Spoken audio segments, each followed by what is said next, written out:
Bismillahirrahmanirrahim.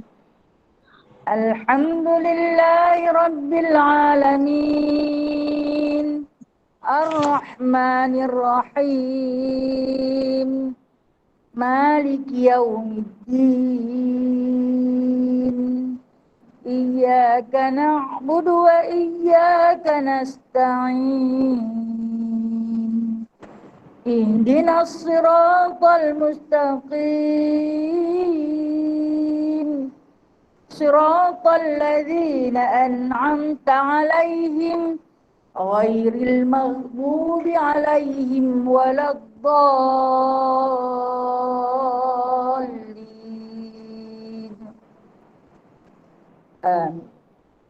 Kita baca surah Al-Kahf ayat 1 hingga 10. Bismillahirrahmanirrahim. Alhamdulillahilladzi anzala ala 'abdihil kitaba wa lam yaj'al lahu 'iwaja qayyiman liyunzira ba'san shadidan min ladunhu wa yubashshiral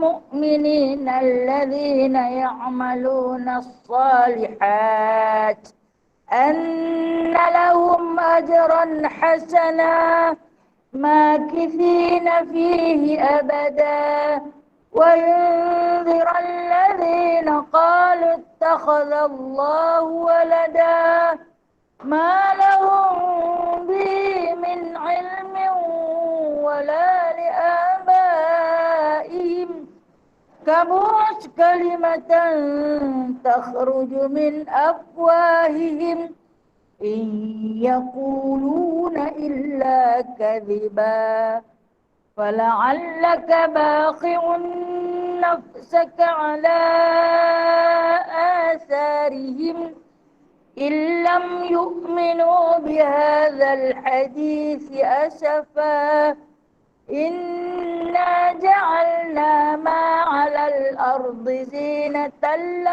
linabluwahum ayyuhum ahsanu 'amala wa inna laja'iluna ma 'alayha sa'idan jurza am hasibata anna ashabal kahfi war-raqim kanu min ayatina ajaba idh awal fityatu ilal kahfi wa qalu rabbana atina min ladunka rahmah wa hayyi' lana min amrina rasyada. Sadaqallahul azim. Salawat tafrijah. Allahumma salli salatan kamilatan wa sallim salaman tamman ala sayyidina Muhammadin alladhi tanhallu bihil uqadu wa tanfariju bihil kurabu wa tuqadha bihil hawaiju wa tunalu bihir raibu wa husnul khawatimi wa yustasqal ghamamu biwajil karim wa ala alihi wa sahbihi fi kulli lamhatin wa nafasi bi'adadi kulli ma'lumin lak birahmatika ya arhamar rahimin. Bismillahirrahmanirrahim. Rabbi shrah li sadri wa yassir li amri wahlul 'uqdatam min lisani yafqahu qawli. Allahumma salli ala sayyidina Muhammad wa ala ali sayyidina Muhammad. Rabbi yassir wa la tu'assir, Rabbi tamim bi khair ya karim.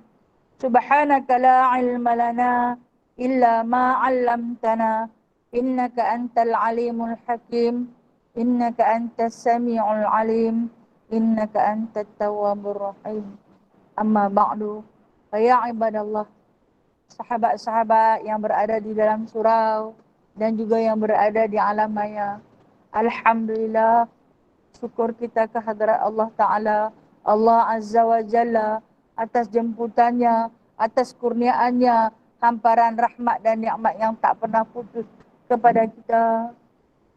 Satu zat yang menciptakan langit dan bumi serta sekalian makhluk yang berada di dalamnya. Maka wajiblah kita sebagai hambanya untuk sentiasa patuh dan taat atas segala perintahnya dan meninggalkan segala larangannya. Itulah Allah Subhanahu wa Ta'ala. Terima kasih ya Allah atas kurniaanmu. Pagi ini kita dapat lagi kembali bersua wajah.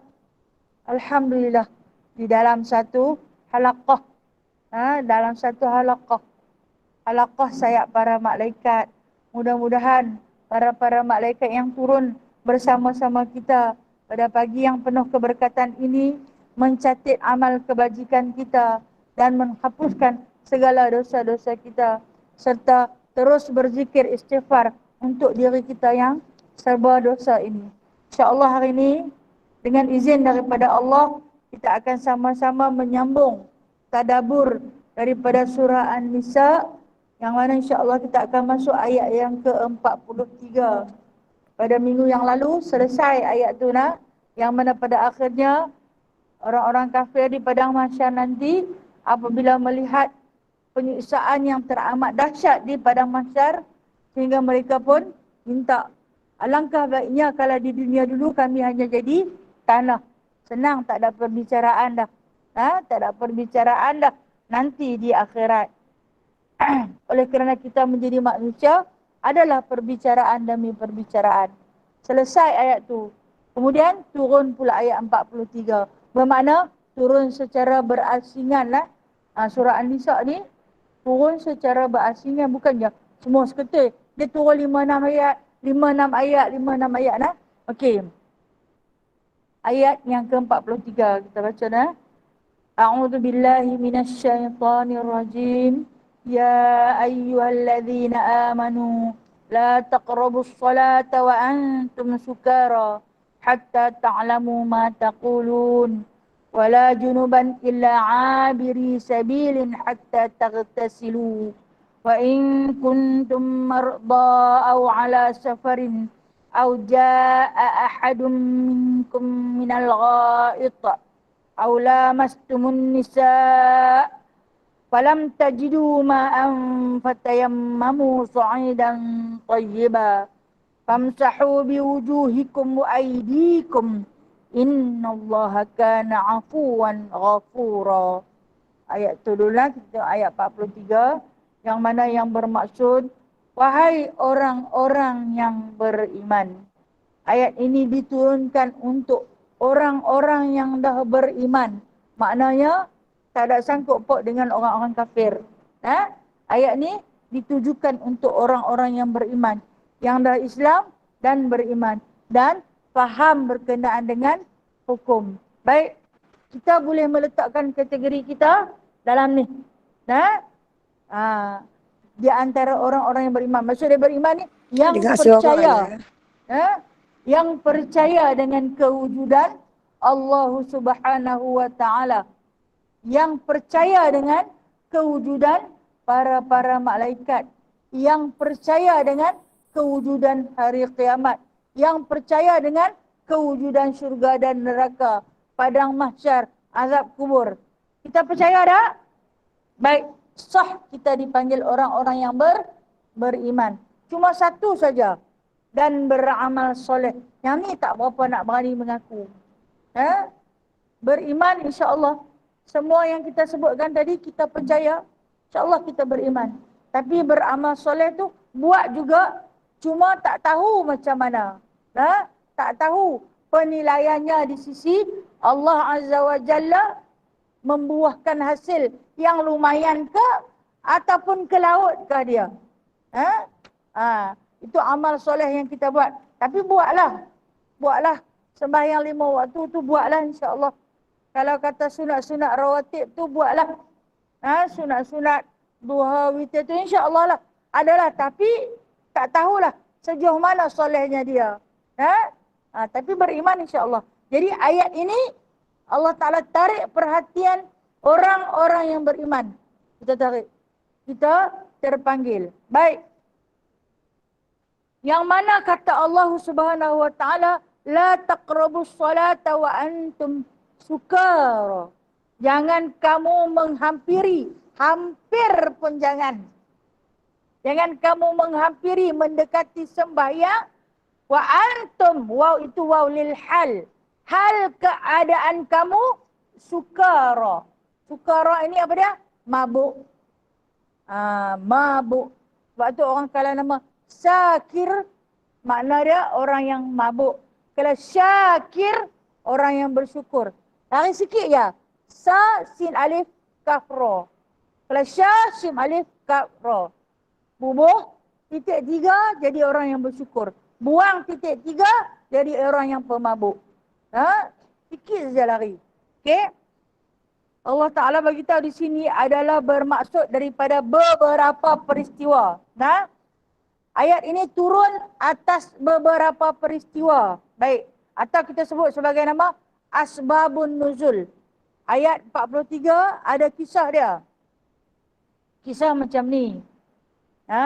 Semasa ayat ini diturunkan, arak belum lagi diharamkan. Masih lagi boleh diminum. Masih lagi boleh diminum oleh para sahabat. Satu hari Abdul Rahman bin Auf buat kenduri. Kita kata kenduri lah. Jamuan makan. Dia buat jamuan makan. Maka dijemputlah sahabat-sahabat Rasulullah. Rasulullah tak hadir atas sebab-sebab tertentu. Ada yang mengatakan baginda SAW tak hadir ke walimah Abdul Rahman bin Auf ini dengan sebab isteri baginda yang sedang demam, sakit. Dia tak pergi. Dan dia hantar sahabat-sahabat saja yang pergi. Maka dalam seramai-ramai sahabat itu, di antaranya ialah Ali bin Abi Talib, Abu Bakar As-Siddiq, Umar Al-Khattab, Uthman bin Affan, semua meraihkanlah walimah Sayyidina Abdul Rahman bin Auf. Dijamu. Abdul Rahman bin Auf ini terkenal sebagai sahabat yang paling kaya. Paling kaya. Jadi kalau sahabat dipanggil kenduri, dia pun memang raih lah. Macam kita hari ni lah. Macam kita hari ni. Seronok pakai nak pergi makan kenduri dah. Bukan kata kita tu lapang sangat dah. Sekadar meraihkan. Jumpa pula kawan-kawan. Allah bahagianya. Tambah lala ni kan. Walaupun jarang-jarang sekali kita boleh jumpa. Bila boleh jumpa tu, macam jumpa dengan adik-beradik seibu sebapa. Bahkan mungkin lebih lagi kot. Macam nak terpapi saja. Nak peluk, nak cium, ya Allah. Sampai kadang ada menangis kan. Begitu akrab, ukhuwah. Silaturahim begitu kuat yang Allah Ta'ala padukan di antara kita. Begitu juga dengan sahabat-sahabat baginda sallallahu alaihi wasallam. Dia pun pergilah. Dijamu. Di antara makanan yang dihidangkan oleh Sayyidina Abdul Rahman bin Auf adalah sup kambing. Kalau kita hari ni kambing golek lah. Kambing masak kurma lah. Kalau dengar kata kambing ni, orang pakat suka. Sup kambing berserta dengan roti. Secah yang tu lah. Dan kemudian minumannya ialah khamar. Apa dia? Arak. Diberi minum arak. Okay. Mungkin sedap makan. Mungkin sedap makan. Makan habis lepas tu minum arak. Masa ni arak tak diharamkan lagi. Masih lagi diizinkan.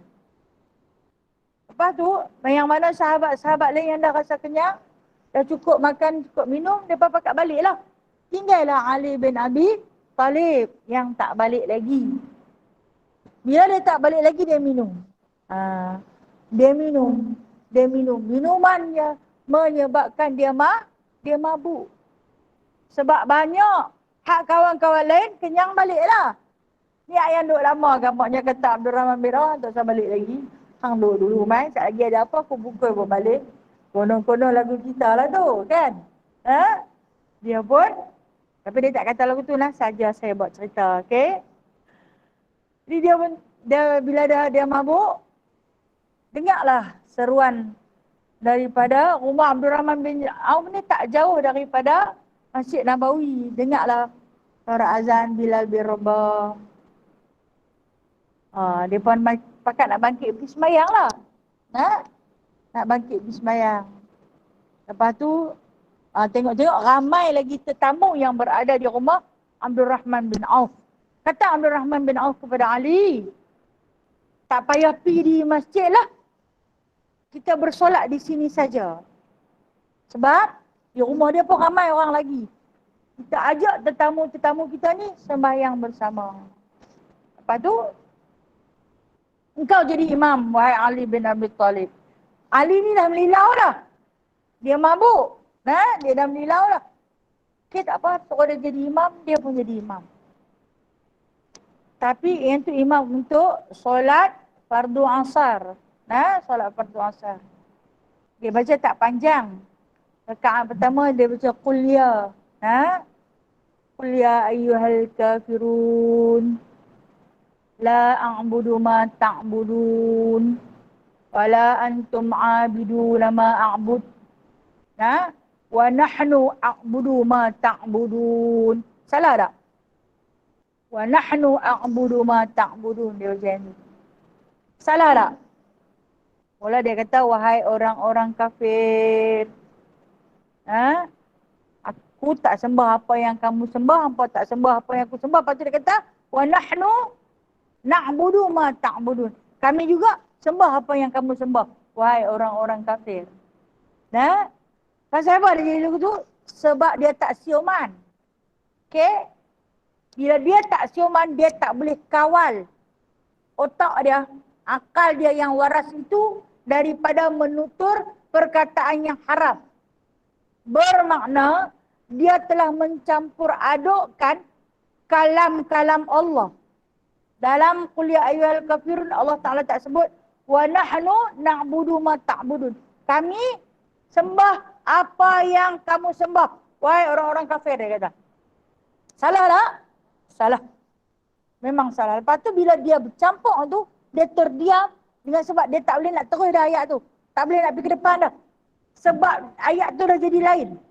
Dia tak boleh nak meneruskan lagi. Ayat keempat dan kelima. Lepas tu dia terdiam. Sahabat-sahabat yang belakang pun berong lagu dia juga. Berkepenin tu. Lepas tu dia putuskan untuk tak membaca surah. Dia sembahyang terus lah.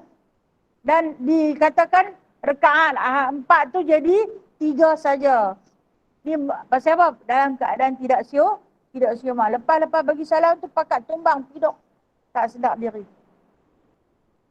Lantas Allah Subhanahu Wa Taala menurunkan ayat ini. Masa ni tak haram lagi. Okey? Tak haram lagi. Walaupun turun ayat ni pun tak haram lagi. Ayat tentang haramnya arak ni 3 kali Allah Ta'ala buat turun. Ini ayat yang pertama Allah Ta'ala buat turun. Ini pertama. Makna je, kata Allah, kamu orang yang beriman, yang percaya dengan kewujudan Allah dan Rasul, yang percaya tentang hari kiamat, yang percaya tentang balasan yang baik dan juga yang buruk. Tetapi untuk nak jadi orang yang beriman ini, kamu kena ada satu akaun paling besar. Apa dia? Solat. Solat adalah satu ibadah yang paling agung yang Allah Ta'ala fardukan kepada kita. Paling agung.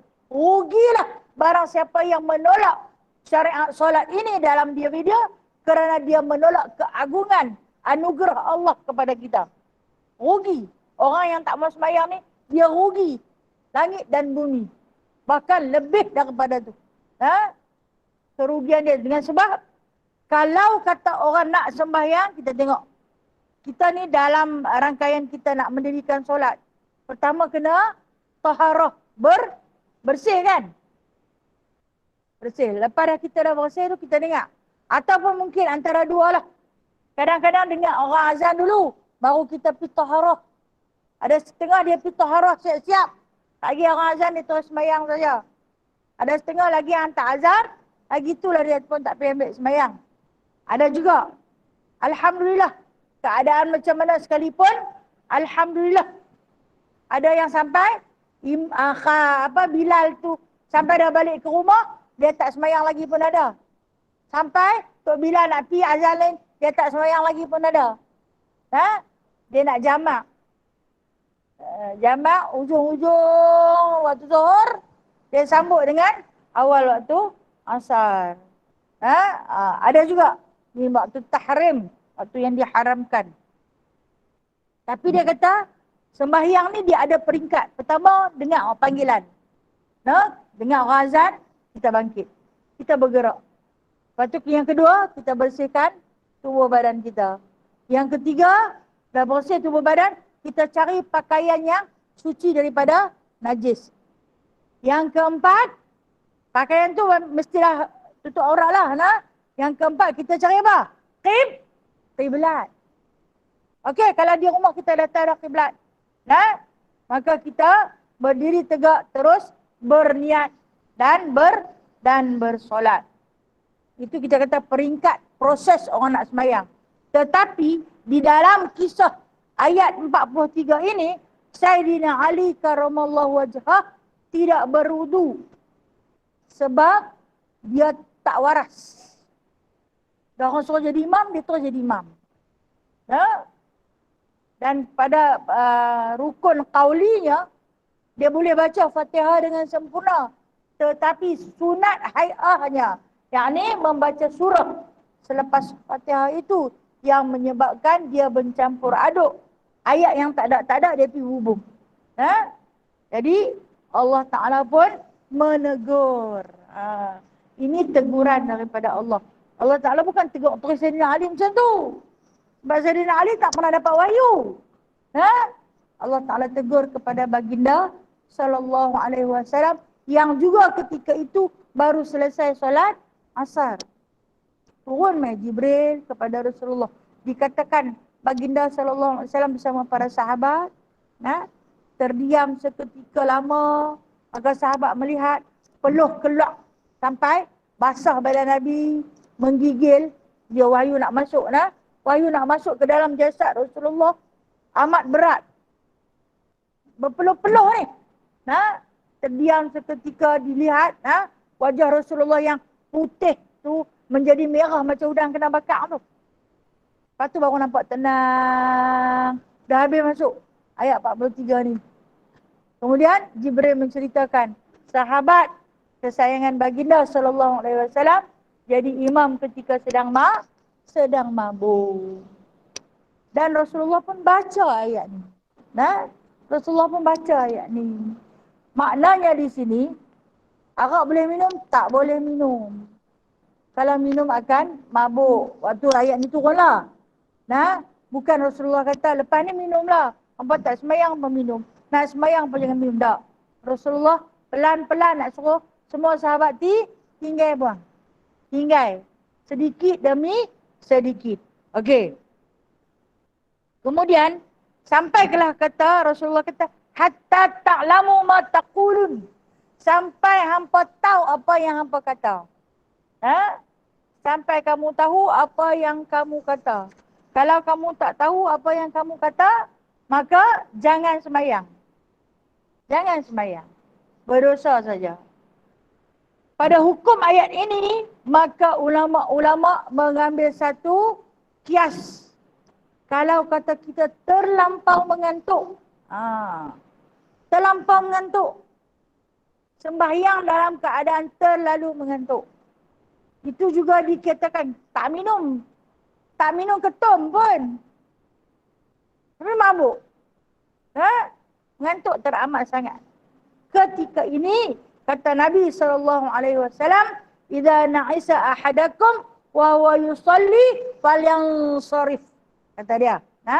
Apabila kamu ni mengantuk, kata Nabi. Apabila kamu mengantuk, fal yang sorry, berhentilah. Fal yanam, tidurlah. Mengantuk sangat, mengantuklah. Hatta ya'lamu ma yaqul, sampai hampa tahu apa yang hampa baca.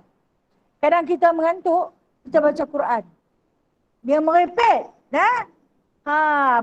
patutnya kita baca ayat tu, kita pergi bubuh lain-lain. Sebab apa? Tulisan dah semakin kembang. Huruf ada yang gugur. Okey, bangun tahajud. Bangun bertahajud. Tahajud pun ada hari. Ada hari rasa badan sihat. Kuat. Mata tak mengantuk. Segar. Sembahyang boleh. Lepas satu-satu, lepas satu-satu. Pergi sampai 11 rakaat. Kadang-kadang. Kerap-kerap kalinya. Okey. Mengantuk. Allah mengantuklah. Tapi sayang. Saat kita tinggal tahajud. Orang yang dah biasa buat tahajud. Dia tak boleh tinggal. Dia rasa macam satu pengkhianatan untuk diri dia. Dia bukan nak cerita kat orang, aku ni main tahajud tak pernah tinggal. Tak. Tapi dia rasa satu kerugian buat diri dia kerana dia meninggalkan tahajud hari tu. Tapi tak larat, badan letih. Badan kita bila letih, itu isyarat dia bagi tahu dekat mata kita, tidurlah. Tapi kita nak buat juga, kita pun buat. Kita sembahyang. Sembahyang ni nak cari kekhusyukan, pejam mata. A'udzubillahi minasyaitanirrajim. Gelap. Pejam mata dia gelap. Gelap dia lena. Dan keadaannya dia lupa tang mana aku ni dah. Rakaat keberapa dah. Ayat apa dah aku baca. Ayat yang keberapa dah. Jadi ketika ini kita dalam kategori yang mabuk. Tapi bukan mabuk ketum. Bukan mabuk arak. Ini dipanggil mabuk darat. Dia mengantuk terlampau. Sangat kata Rasulullah. Fal yang sorif. Berhentilah. Fal yanam, tidur. Hak tu nak dengar apa? Hak tu nak dengar. Mengantuk sangatlah. Tidurlah. Sebab Rasulullah kata, tidur lagi baguslah. Kalau baca pun, duduk merepek saja. Hatta ya'lamu ma yaqul. Sampai hampa tahu apa yang hampa kata, baru hampa sembahyang. Kena tidur tu bukan sat punya tidur. Hanyut dah. Sebab itulah Allah Ta'ala buat dekat kita. Malam untuk rehat. Siang untuk kerja. Dan waktu qailullah Allah Ta'ala bagi sikit. Iaitu lebih kurang dalam setengah jam ataupun sejam nak masuk waktu zuhur. Tidur Ustaz. Kita akan cas bateri penuh waktu tu. Dia cas bateri penuh. Kalau tidak, dia mengantuk. Kena siapa yang ajak Quran, mengajak Quran lepas zuhur. Saat lagi, ni saya punya kerja lah. Saat lagi, anak murid baca, tok guru hanggut lebih. Sebab dia faham. Saya baru ni, pasal tak cas bateri waktu yang sepatutnya. Alah sekali nak mau tegur. Ustazah. Habis dah. Rupa-rupanya, lena. Lena depan Quran. Ya Allah, subhanallah. Pasal tak cas bateri. Sebab tu apa yang Allah Ta'ala buat tu, dah elok dah. Apa yang Rasulullah ajak tu, hampa ikutlah buat. Bila hampa tak mau buat, apa jadi tu? Jadi kurang waras tu. Kata aku ni punya nak tidur. Ingat kalau masuk bawah meja tu mau mengerok. Tapi malu kat budak-budak ada 30 orang depan masjid mata. Mereka duduk perhati je tengok. Dia ni nak lena, kami nak hiyak. Kalau ni sekolah kena jaga SOP. Bagi duduk jarang-jarang. Dia ni nak lena. Memang lena. Memang lena. Nampak macam mana? Sebab tak mau ikut apa yang Rasulullah suruh. Itulah jadinya. Okey. Kalau Rasulullah kata mengantuk, tidur. Jangan duduk. Tidurlah. Kalau depan anak murid ramai-ramai tu dah. Wala junuban. Sebenarnya dalam ayat 43 ni banyak hukum. Banyak hukum. Wala junuban illa abiri sabilin hatta taghtasilu. Kata Allah lagi, wala di sini. Kalau tadi wa antum, saya kata waw itu lil hal. Wala di sini, waw ini bukan lil hal. Waw ini waw ataf. Ataf bagaimana maktufun alaih? Ya ayyuhalladzina amanu. Wahai orang-orang yang beriman, janganlah kamu hampiri sembahyang Jangan kamu sembahyang hal keadaan kamu berjunub. Baik, junub ni apa? Baik, junub kalau bagi lelaki iaitu mereka dalam keadaan janabah. Keluar mani. Junub bagi lelaki. Keluar mani sama ada melalui setubuh ataupun melalui mimpi. Kalau bagi perempuan, junuban bagi perempuan iaitu keluar mani melalui setubuh ataupun mimpi, haid, nifas dan juga wiladah. Perempuan banyak sikit serta dia. Itu dipanggil orang yang sedang berjunub. Atau dalam bahasa yang mudah kita faham, Al-Quran dia cantik, bahasa dia halus. Dia kata junuban di sini orang yang berhadas besar. Kalau orang yang berhadas besar, janganlah dia sembahyang. Tak boleh. Sampai bila? Hatta tagtasilu. Sampai hampa mandi.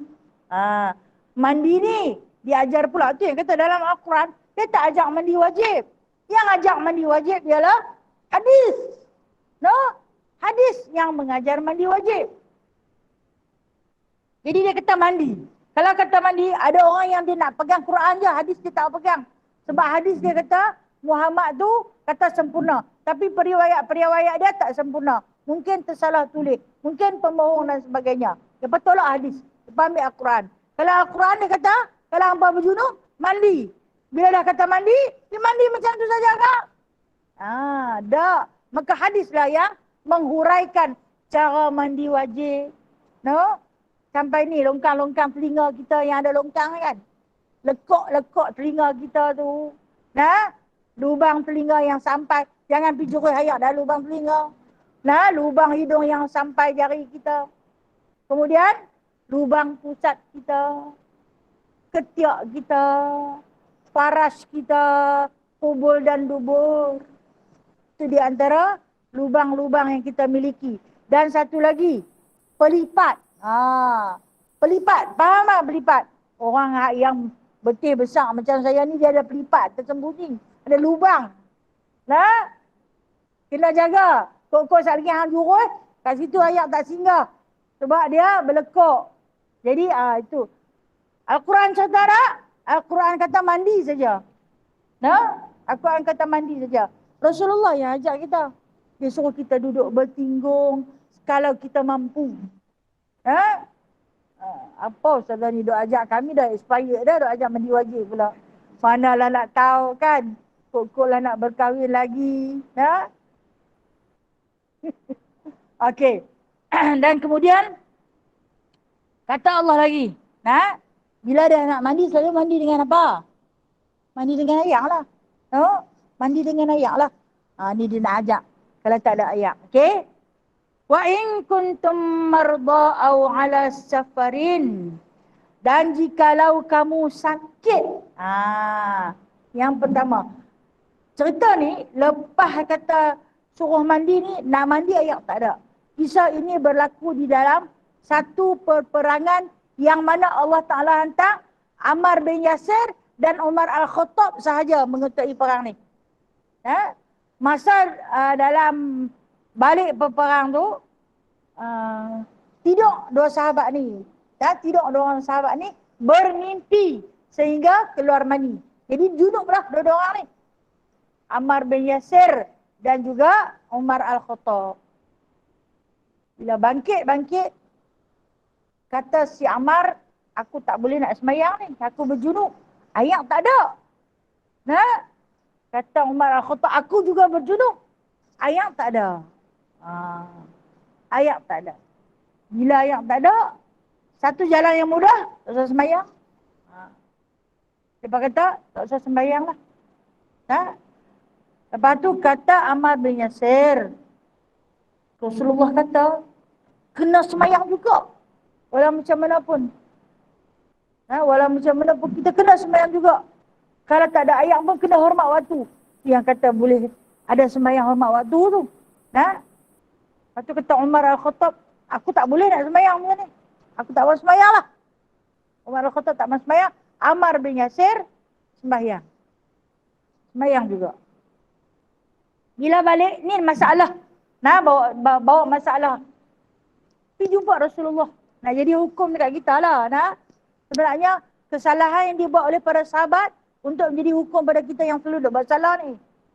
Jumpa dengan Rasulullah. Rasulullah kata tindakan Ammar bin Yasir betul. Dia semayang juga. Walaupun dia tak ada wudu. Walaupun dia tak ada ayak nak mandi, wajib. Dia tetap bersolat juga. Tapi Umar Al-Khattab salah. Sebab tak sembahyang terus. Itu nak menjadikan satu hukum. Baik. Dalam satu peristiwa lain. Tentang junub ni juga. Tentang junub ni juga. Ammar bin Yasir. Dia kata dia pergi satu perkampungan. Masa tu musim sejuk. Sejuk sangat. Dia bangkit. Subuh dia tengok-tengok dia junub. Kemudian dah berlalu, masa ni Rasulullah dah ajak dia tayamum. Dia pun bertayamum. Dia habaq dekat kawan dia, aku berjunuk ni. Tapi ayak tak ada nak mandi. Dia kata ada, kami sediakan air. Mandi. Dia pergi sejuk. Dia pegang-pegang ayak, sejuk. Sejuk sampai ke tulang. Kalau aku mandi, aku boleh mati. Dia ambil tayamum. Dia tak mandi, walhal ayak ada dan dia berjunuk. Tapi dia tak mandi, dia cuma tayamum. Dia jadi imam pula. Lepas tu bila dah selesai tu, kawan-kawan hatta tu duk beli dia. Dah lah dia berjunuk. Orang bagi ayak, dia tak mandi. Dia tayamum saja. Dia jadi imam pula. Lepas tu balik dia bercerita kat Rasulullah. Tengok ni Ammar. Bukan tak ada ayak. Ada ayak. Kita kalau kata nak tayamum, kena tak ada ayak. Tapi kes Ammar bin Yasir ni, dia ada ayak. Tapi dia sejuk. Kemudian, dia pun beritahu kat Rasulullah. Rasulullah dengar. Sambil Rasulullah ketawa sehingga nampak barisan gigi baginda. Dia gelak. Dia tak kata apa. Dia gelak dan dia diam. Itu jadi hadis. Hadis itu dinamakan hadis takrir. Rasulullah kata tak apa. Kalau terlampau sejuk, tak payah mandi wajib. Memadai dengan bertayamum. Kita Malaysia ni tak ada lah sampai sejuk. Tak tu kalau. Seleji tak turun lagi di Malaysia. No? Kita pun taklah sejuk panas sangat kan? Masih boleh mandi. Bangkitlah pukul 3 pagi pun boleh mandi. No? Ayak di Malaysia tak sejuk pun. Tambah di Pulau Pinang. Kan Pulau Pinang ni dia dikelilingi dengan laut. Bila panas, kita jadi panas sungguh. Orang kata apa, panas pedih ni. Mandilah pukul berapa pun. Tapi dalam permasalahan ini dia nak abang. Kalaulah kata kamu berjunub, kamu di dalam safar. Safar. Dan ni dalam musafir. Tak ada ayak, boleh kamu tayamum. Tapi kalau ada ayak kerana terlampau sejuk, juga boleh kamu bertayamum. Lepas tu kan dia kata, wa in kuntum marda, kalau kamu sakit. Saya nak cerita tentang sahabat. Okay? Seorang sahabat Nabi SAW balik daripada peperangan Uhud. Luka parah pada kepala.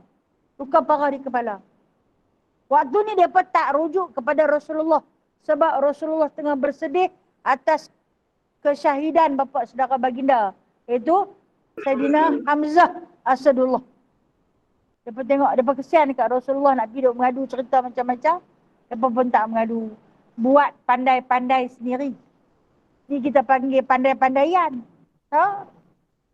Seorang sahabat ni dia luka parah di kepala. Ikatlah dengan kain. Nak menghentikan pendarahan. Bila masuk waktu sembahyang, dia pun suruh dia sembahyang ambil dengan ayak. Basuh kepala pada bahagian hak luka parah tu. Dia kata tak boleh, dia kata. Tak boleh kena pedih. Pedang ni, bila kena luka dia ni pedih, dia luka parah pada bahagian. Kena juga, dia kata. Lepas tu dia habaq, dia kata, aku sebenarnya berjunub ni. Dah masalah lain pula. Dia berjunub. Okey, kalau kita tengok permasalahan ni, sebab apa sahabat-sahabat Nabi kerap kali berjunub? Tahu tak mereka tinggal isteri mereka sekali tinggal 5-6 bulan? Dia mimpilah. Daripada mimpi itu menghadirkan mani. Maka mereka jadi berjunub. Siano demi menegakkan agama Allah tinggal anak isteri.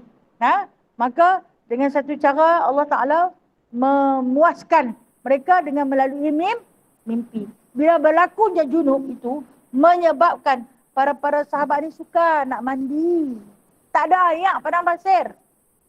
Ini termasuklah seorang sahabat ni, tak diceritakan namanya lah. Dalam hadis ni tak sebut nama sahabat ni. Lepas tu dia kata lah ni, kita pergi tanya Ali. Kita pergi tanya Ali. Dia ni berjunub. Macam mana? Kita tanya Ali, dia kata mandi. Dia kena mandi, wajib mandi. Dia adalah darah penuh. Lepas tu, dia berjunub pula. Kena mandi. Dia kata tu luka tu. Macam mana? Kena juga. Ke mana pun. Mandilah hamba Allah tu. Lepas mandi duk sat mati. Mati. Kan Rasulullah dia kira berapa orang yang syahid, berapa orang yang hidup. Dia main hebat-hebat kata kau ni mati. Pasal apa Rasulullah kata? Jadi elok je. Jadi nak Ali suruh mandi. Pula dah. Rasulullah marah sungguh-sungguh. Rasulullah kata hampa bunuh dia ni. Orang sakit, yang mana luka dia tak boleh kena ayak. Kata Rasulullah memadai dengan bertayamun saja. Awak hampa suruh dia mandi. Luka tu kalau kena ayak, lagi parah. Habis nak buat macam mana? Memadailah dengan sapu ke atas tu jadilah. Kalau dah kata hampa nak suruh dia ambil uduk tang lain, tang kepala tu sapu sajalah. Ni hampa suruh dia mandi terus. Maka menyebabkan sahabat itu mati. Kena marah. Hampa bunuh dia, kata Rasulullah. Balik lagi, kena pergi jawab dengan waris dia. Tapi Alhamdulillah lah Rasulullah bila sampai, menghadap dengan waris dia, kata dia bukan mati dibunuh di medan peperangan. Tetapi dia mati asbab daripada luka parah dia. Dan luka parah itu terkena air. Bila cerita dekat anak dia, dekat isteri dia, isteri itu tersenyum. Alhamdulillah. Allah Ta'ala nak jemput syahid suami dia dengan cara macam tu. Tak apalah isteri macam tu. Buat isteri yang nak naik kot, turun kot ni nak saman, tak kepayah. Saya nak saman, saya nak tuntut keadilan, saya nak pampasan, tak kemampu nak bagi apa. Tapi Alhamdulillah lah. Dia ingat suami dia syahid lah. Ingat sebab luka tu. Ayat tu sajalah nak kena. Orang lain kena pun tak mati. Alhamdulillah. Isteri orang yang beriman. Okey. Kemudian dia kata, au ala safar, atau kamu dalam perjalanan. Kita safarin. Rasulullah ni diajak satu ketika, masa tu musim sejuk. Dalam rumah Rasulullah tak ada air untuk berwuduk, kering. Musim sejuk pun kering no. Lepas tu Rasulullah, dia ambil wuduk dengan cara dia tepuk dinding rumah dia. Dia tepuk debu di dinding rumah dia. Rumah Rasulullah, dinding diperbuat daripada tanah liat. Dia tepuk keluar debu lah. Tepuklah dinding rumah kita. Keluar main habuk. Yang rajin tu dia tak ada lah habuk. Kalau yang tak apa rajin tu tinggal lah atas meja tu, apa tak sedut lap. Kok kita nak tayamum, api dah tepuk. Api dah tepuk atas tu. Okey. Ni nak cerita cara Rasulullah bertayamum. Dalam safar, dalam musafir, baginda SAW. Nabi turun daripada unta. Nabi kata kita tak ada air, maka kita bertayamum. Iaitu Rasulullah ajak tepuk ke bumi. Tekan tanah kita ke bumi. Sahabat ni tanya, bumi yang mana satu? Maksudnya tanah yang mana satu? Rasulullah kata bumi ni semua bersih. Kecuali yang kamu nampak air najis dia. Kalau ada hang nampak tak kucing terapung atas tu, tak kering berkerah tu, hang gagah lah pergi tepuk tang tu, siapa suruh? Bila jauh sikit. Jadi jangan duk was-was. Tak ni elok tak? Bekas kawan tu pijak, boleh tak? Boleh. Tang mana juga. Kata Allah Ta'ala, kata Rasulullah, Allah Ta'ala telah memberikan kepada aku hamparan bumi yang bersih. Hamparan bumi yang suci. Maka sujudlah di mana juga. Kecuali yang kamu nampak dah ketul najis. Dah nampak dah itu pergi kencing dekat situ, hang gagah nak pergi tepuk kat situ. Buat apa? Dah? Jadi, lepas tengok-tengok Rasulullah ni, dia cuma turun dari unta, dia pergi tepuk tepi unta je. Walhal unta tu dah pijak dah. Boleh tak? Boleh. Tanah tu suci. Selagi kamu tak nampak ain najis. Itu dalam musafir.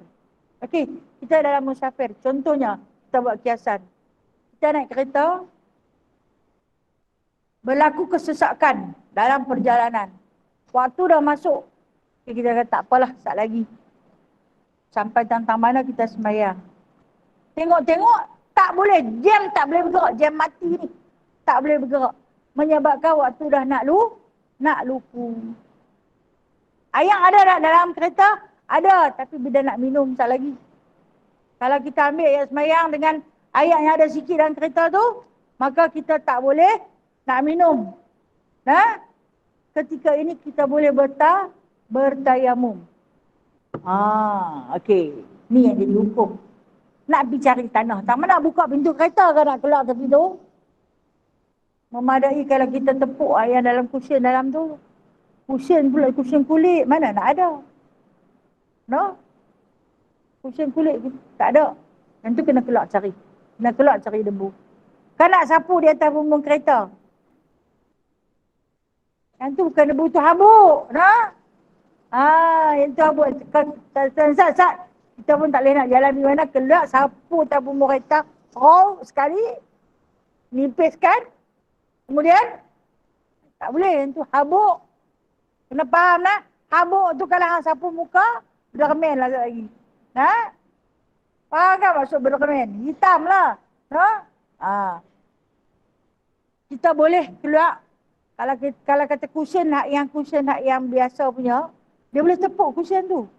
Macam kita tengok ada kalau orang Indonesia dia pun selalu kalau dalam kapal terbang, dia akan tepuk kusin atas kapal terbang je. Untuk dia isyaratkan sebagai debu. Boleh. Cuma orang Malaysia ni dia rasa pelik sikit. Tapi lah ni atas kapal terbang pun banyak ayak. Dia bagi ayak. Ayak yang dia bagi minum tu boleh dah beruduk. Dan ini kalau kata orang yang safar.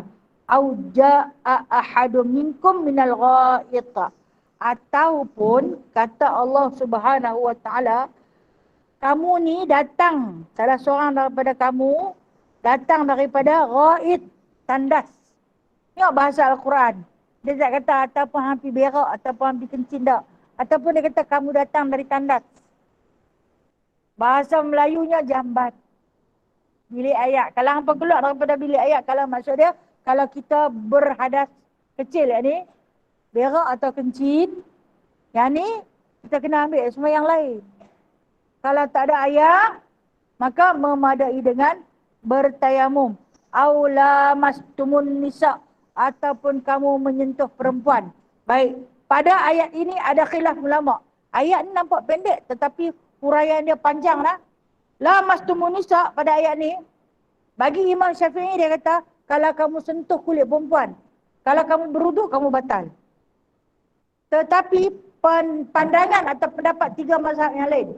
Mazhab Imam Malik, mazhab Imam Hanbali, mazhab Imam Hanafi, sentuh kulit perempuan yang bukan mahram tak batal wuduk. Yang maksud sentuh di sini bersetubuh baru batal. Sebab tu kalau kita tengok, bila kita pergi ke Mekah, kita tengok ayam mereka duk berpegang-pegang sama mereka tu, tak batal. Mereka tak batal. Sebab tiga mazhab Imam lain, mazhab Imam Malik, mazhab Imam Hanafi, mazhab Imam Hanbali, tak batal. Dalam Al-Quran dia kata, la mastumun nisa ni adalah bersetubuh dengan perempuan baru batal. Tetapi mazhab Imam Syafi'i kata batal. Kita mazhab apa? Ya. Kita mazhab Imam Syafi'i. Maka mazhab Imam Syafi'i batal kecuali lah pada beberapa keadaan. Dalam keadaan ini kata dia, falam tajidu ma'a, hampa tak jumpa air.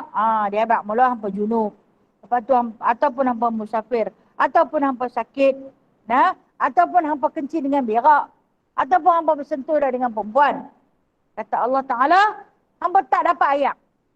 Fatayammamu, maka hendaklah kamu tayamum.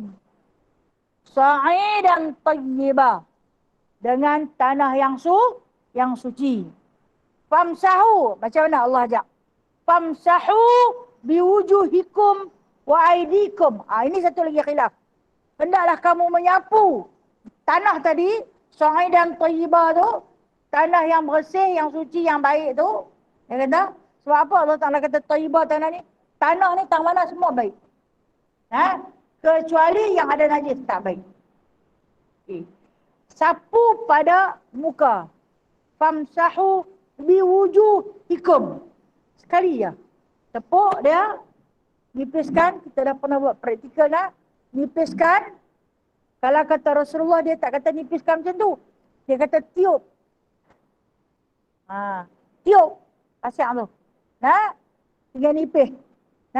Sapu di muka. Sekali saja.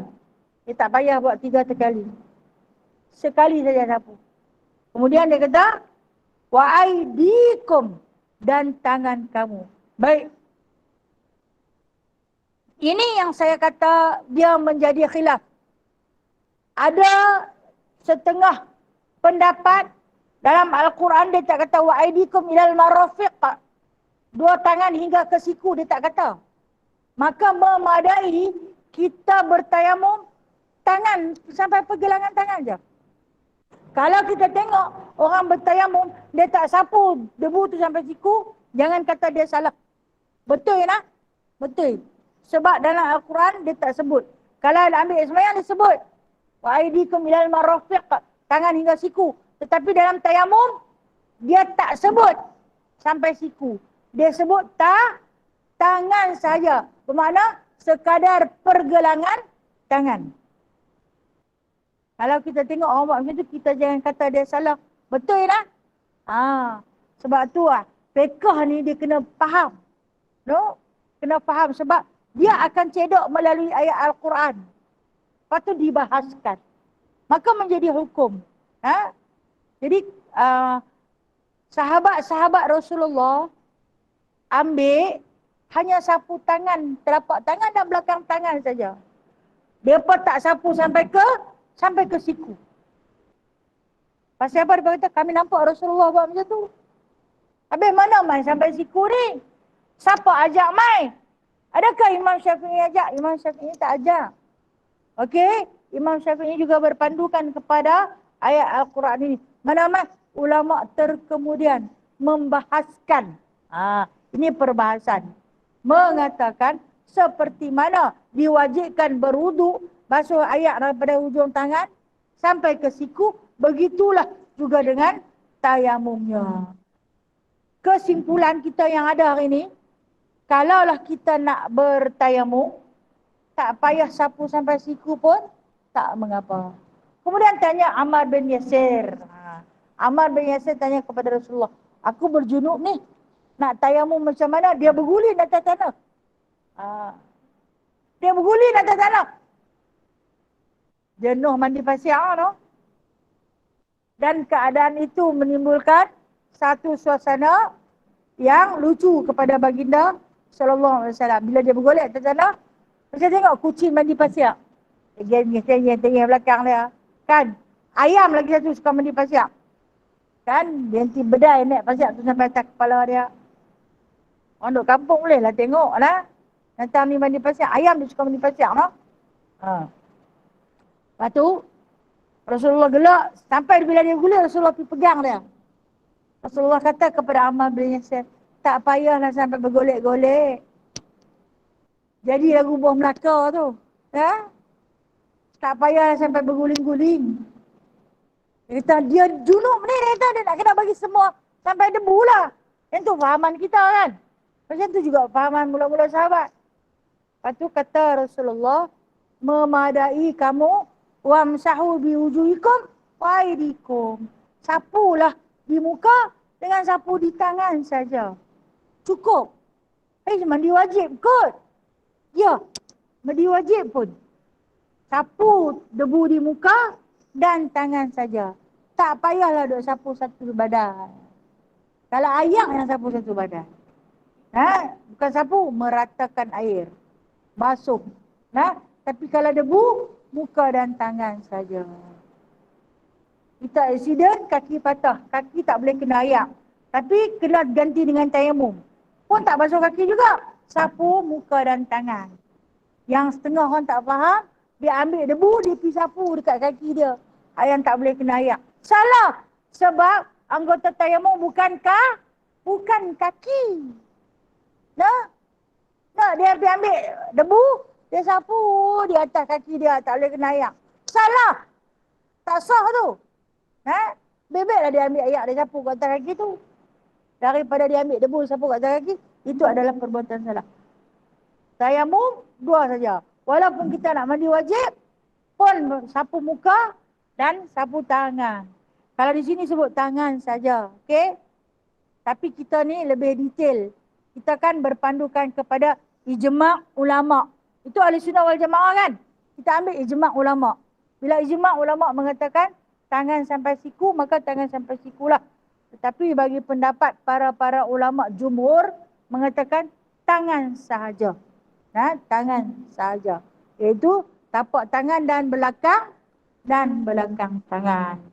Innallaha kana afuwan ghafura. Sesungguhnya Allah Ta'ala itu Maha Pemaaf. Maksud pemaaf ni, hampa ambil dengan pasyak, hampa ambil dengan debu tanah pun aku ampunkan. Pemaaf lagi pengampun. Apa maksud? Apa beza pemaaf dengan pengampun?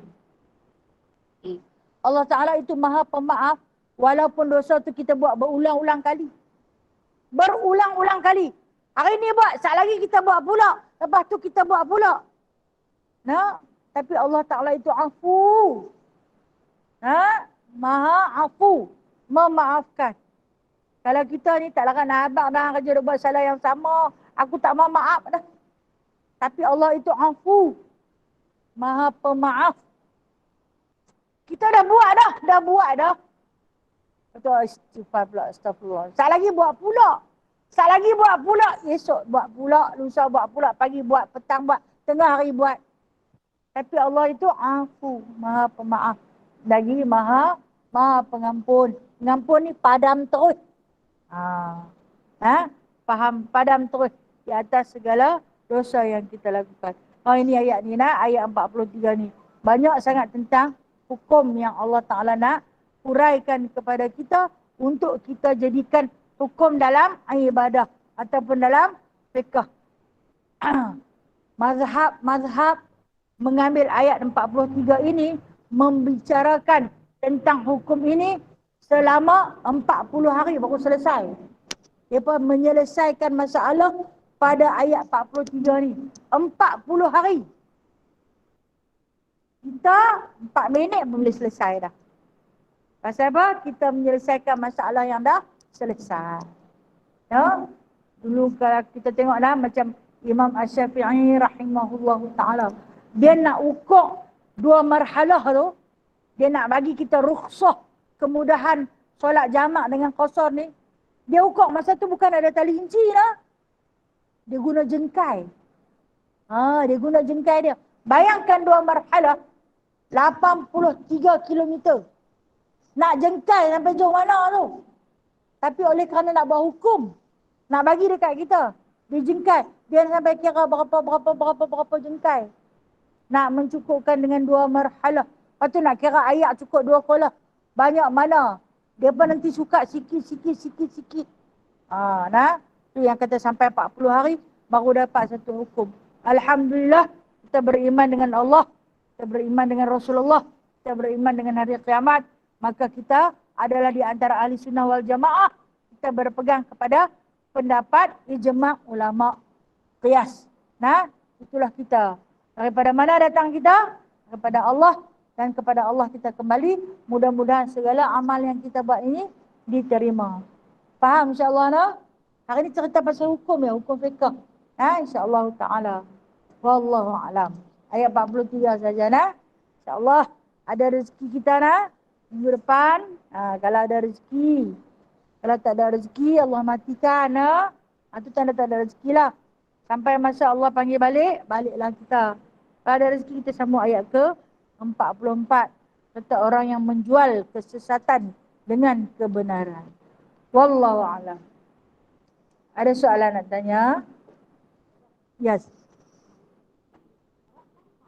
Okey. Ada musim sejuk? Okey, di Arab ni depa ada dua cuaca aja. Panas dengan sejuk je. Dia ada kalau sejuk, sejuk sungguh. Kalau panas, panas sungguh-sungguh. Dia ada dua musim je. Sampai ketika musim sejuk ni, depa nanti mandi seminggu sekali, bahkan sebulan sekali. Kalau depa mandi setiap hari lagu kita mandi, pagi petang ni, depa akan dapat penyakit reput tulang. Nah, cahaya musim sejuk tu dia akan makan tulang. Nah, boleh guguk dia punya isi dengan tulang dia tu. Sebab tu depa jarang-jarang mandi, jarang-jarang berkena air. Maka dengan sebab itu, bila terlampau sejuk, depa bertayamum sahaja untuk menjaga tulang. Baik, ada soalan lain? Assalamualaikum Ustazah. Waalaikumsalam warahmatullahi wabarakatuh. Silakan. Kak Jana nak cakap tentang semayang ya. InsyaAllah.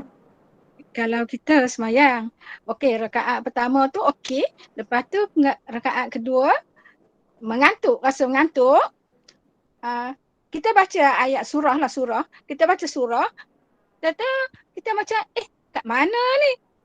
Lepas tu kita cancel lah bacaan ayat tu, kita baca ayat lain. Boleh tak? Okey, baik. Cerita macam kita mengantuk. Kita sembahyang lah. Ada seorang sahabat dari alam maya kita bertanya, kita sembahyang dalam keadaan mengantuk. Rakaat pertama, okey, alhamdulillah, lepas surah. Mai rakaat kedua, kita baca surah, kemudian kita lupa. Kita lupa sebab terlampau mengantuk, kita tak tahu datang mana kita baca. Kita tak nak sambung pun kita tak tahu. Orang mengantuk ni, dia hilang ingatan seketika. No? Jadi, waktu dia sedar, ketika ni apa yang patut dia buat? Ada dua cara. Apabila kita terlupa tang mana nak sambung tak tahu, ada dua cara. Cara pertama, kita putuskan surah tu, kita boleh sambung terus rokok. Tak payah bacalah terus rokok. Cara yang kedua, kita cari surah yang lain. Sebaik-baik surah yang kita nak ganti, bacalah surah Al-Ikhlas. Tadi kita bawa surah Hal Ata 'alal Insan, Ainun minad dari lam yakun syai'an madhkura sampai 30. Tapi mai sampai 3, lena. Sudah tak tahu nak cari punca tang mana aku nak pergi cari ni. Kan? Tak ada punca, hilang punca. Putuskan dia. Kita boleh ambil dua jalan, sama ada nak rokok terus ataupun ganti dengan surah yang lebih ampuh mahalnya. Apa dia? Surah yang paling mahal 1/3 daripada Al-Quran ialah surah Al-Ikhlas. 4 ayat saja. Surah tu sambung terus rokok, sujud dan sebagainya. Okay, terima kasih Ustazah. Baik, sama-sama kasih. Ada soalan lain? Ya.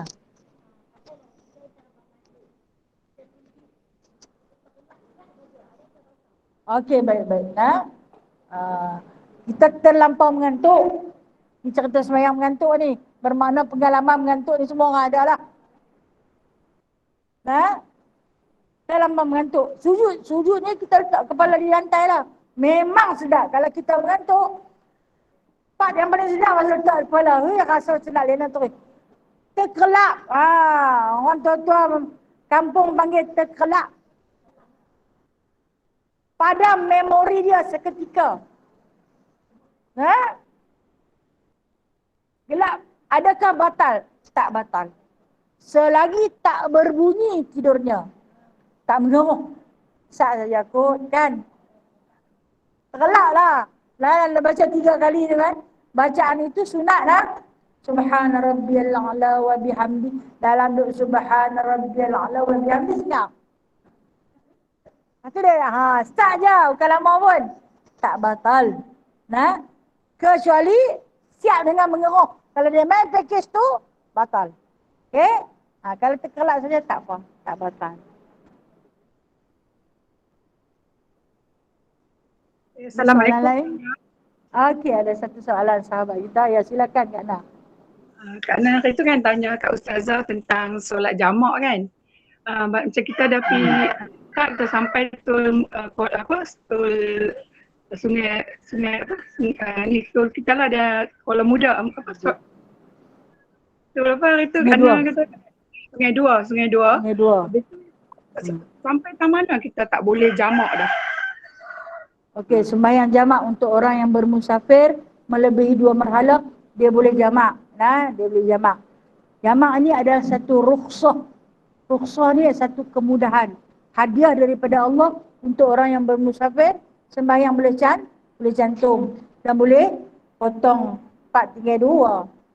Anak-anak saya memang suka. Suka. Saya pun suka. Okey? Bukan kata kita tak suka sembahyang tak. Nak praktis tentang hukum Allah yang punya indah tu. Bila kita balik, sampai tahap mana hak dia, kita tak boleh buat jamak dah. Hak dia sampai tahap mana? Okey. Kita orang Pulau Pinang. Kita dalam perjalanan nak balik dah berkilometer, dah melebihi 2 marhalah. Sampai tahap mana? Yang tak boleh dah kita buat jamak.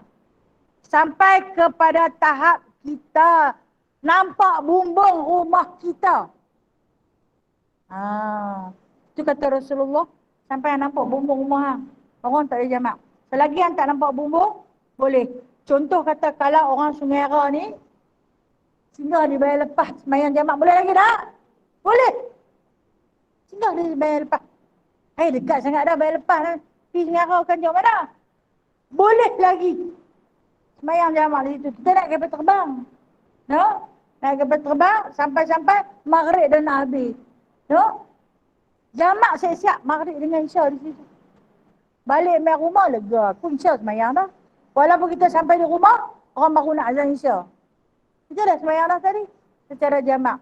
Selagi tak nampak bumbung rumah. Tambah kalau ada di seberang boleh lagi lah. Kita kata macam ni lah. Lagi tak masuk dalam kampung kita, itu hak kita membolehkan kita jamak. Wallahualam. Terima kasih Ustazah ya, sebab tanya ni ada yang kata tak boleh kalau dah sampai Pulau Pinang. Sekarang jelas lah Ustazah, terima kasih. Sama-sama kasih. Assalamualaikum Ustazah. Assalamualaikum Ustazah. Assalamualaikum Ustazah. Waalaikumsalam. Nanti saya ada soalan daripada tak dengar. Ustazah. Okey, kita nampak rumah kita. Nampak ke tak nampak? Okey. Kita lalu ke depan rumah kita. Tak boleh dah. Tak boleh dah. Kira sambung musafir kita tu tak sampai 2 marhalah dah. Sebab kita dah sampai rumah kita. Tak boleh dah. Okey, Kak Noriah, silakan. Ya, Assalamualaikum Ustazah. Macam mana pula Allah lebih kemudahan kat kita kan bila kita bermusafir kita boleh jamak. Ada pula kawan lah dia beritahu, "Lah ni dah ada penghentian boleh solat. Apa siapa nak jamak?" Dia cakap buatlah sembahyang biasa kan. Tu macam mana Ustazah? Dia tak mau guna jamak tu. Okey, baik. Terima kasih. Ni soalan seorang sahabat kita, dia kata macam ni. Kita berjalan berkawan-kawan ni ramailah pendapat. Hak yang seorang ni nak sembahyang jamak, hak seorang ni dia kata, buat apa nak sembahyang jamak? Sekarang kita dah ada kemudahan. Setiap perhentian ada surau kan? Boleh kita singgah masjid. Kenapa kita nak jamak? Singgah buatlah sembahyang tamam. Buat sembahyang biasa. Okey. Sesuatu hukum yang Allah Ta'ala bagi sebagai rukhsah. Itu nama dia, rukhsah. Kemudahan untuk kamu meneruskan perjalanan dalam musafir. Kalau siapa-siapa nak buat jamak, buat. Ambil hadiah yang Allah bagi. Ambil hadiah yang Allah bagi. Kalau siapa-siapa tak mau, tak payah. Buat tamam. Jangan komplain orang nak buat jamak. Ni kita kata bila berkawan ramai-ramai, Hukum mereka pandai buat pula sendiri. Siapa yang nak buat tamam, silakan. Buat tamam. Siapa yang nak buat jamak, silakan. Buat jamak. Hadiah Allah bagi. Nak ambil, tak mau ambil, sudah. Macam cerita kes kita pergi buat haji, yang buat nafar awal dengan nafar sani. Orang yang buat nafar sani, perlekehkan orang buat nafar awal. Hampa kira nak balik saja. Orang buat nafar sani. Rasulullah suruh. Dalam Al-Quran dia kata, hampa buat nafar awal pun bagus, hampa buat nafar sani pun bagus. Habis kita ni, kenapa kita nak menghukum? Sedangkan Allah mengizinkan. Inilah permasalahan dia. Bila ramai orang, pendapat ulama-ulama berbeza. Nah, lepas tu kita yang ulang dalam semak ni, buat pula kefahaman sendiri. Memang setiap RNR ada musalla. No? Kita boleh buat secara tamam? Ya silakan. Tetapi jangan kita memperlekehkan orang yang buat jamak. Dia nak ambil hadiah Allah bagi. Nah, dia buatlah. Bukan hari-hari pun. Alam macam cerita macam ni lah. Kita pergi makan kenduri. Dia letak situ nasi biryani, nasi tomato, nasi putih. Kata kawan ni, aku makan nasi putih. Wah, sedap, bagus. Kawan ni kata, hari-hari dah aku makan nasi putih. Aku nak makanlah biryani. Saja-saja dia rumah kan masak biryani. Kata kawan yang makan nasi putih, nasi biryani itu banyak kolesterol. Ada apa dia, minyak sapi, ada tu, ada ni. Nasi putih ni bagus, kosong tak ada apa. Itu pendapat. Saya kata ni ulang dalam semak. Dia akan bagi pendapat macam tu. Kita tahu Allah bagi, Rasulullah bagi, hadis ada sebut, Al-Quran ada sebut. Kenapa kita nak menidakkan? Boleh saja. InsyaAllah ta'ala. Faham Kak Nariah? Ya, Ustazah. Okay. Lagi satu Ustazah, bab wudu. Bab wudu Ya. di apa? Ruksah muzakarah di Mekah kan. Kalau kita nak buat haji kan, kita tukar mazhabnya wudu tu. Macam mana Nak tukar Ustazah? mazhab macam mana tu? Nak tukar mazhab macam mana tu? Bila kita tersentuh tak batal walaupun bukan dengan suami kita kan. Kadang-kadang Okey, dalam okey, perjalanan kan ramai tersentuh. Ini dia panggil taklik. Nah, taklik apabila kita bersentuhan dengan lelaki yang bukan mahram kita atau bersentuh dengan suami kita di Mekah waktu tawaf. Nah, waktu tawaf.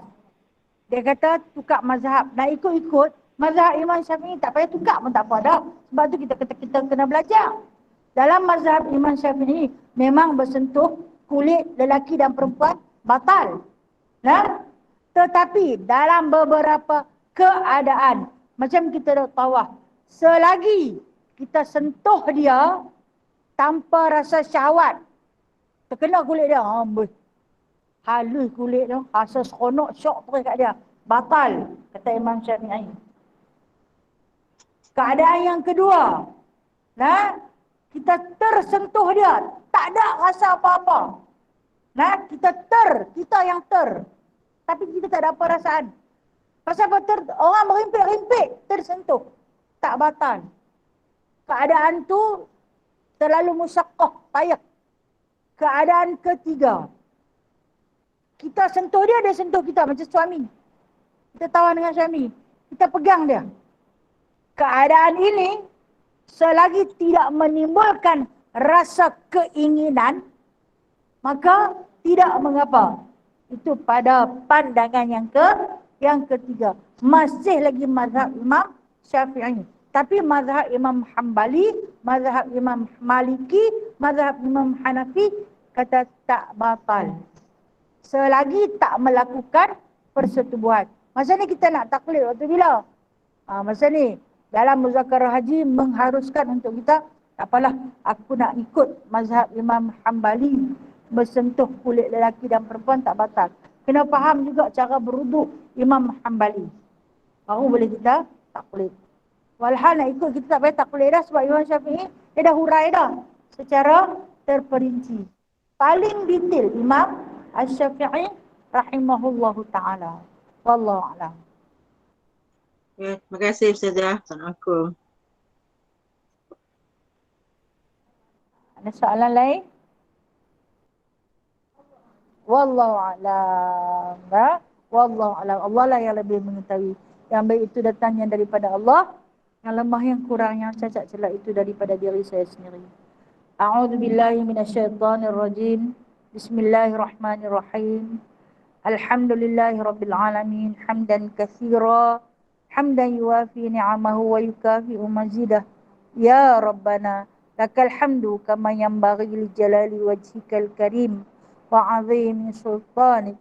Allahumma zidna ilman nafi'a wa fahman wasi'a wa rizqan halalan tayyiba wa amalan mutaqabbala wa taubatan nasuha wa tijaratan lan tabur. Allahumma rabbana la tuzigh qulubana ba'da idh hadaitana wa hab lana min ladunka rahmah innaka antal wahhab. Allahumma rabbana atina fid dunya hasanah wa fil akhirati hasanah wa qina adzaban nar wa adkhilnal jannata ma'al abrar ya aziz ya ghafar ya rabbal alamin.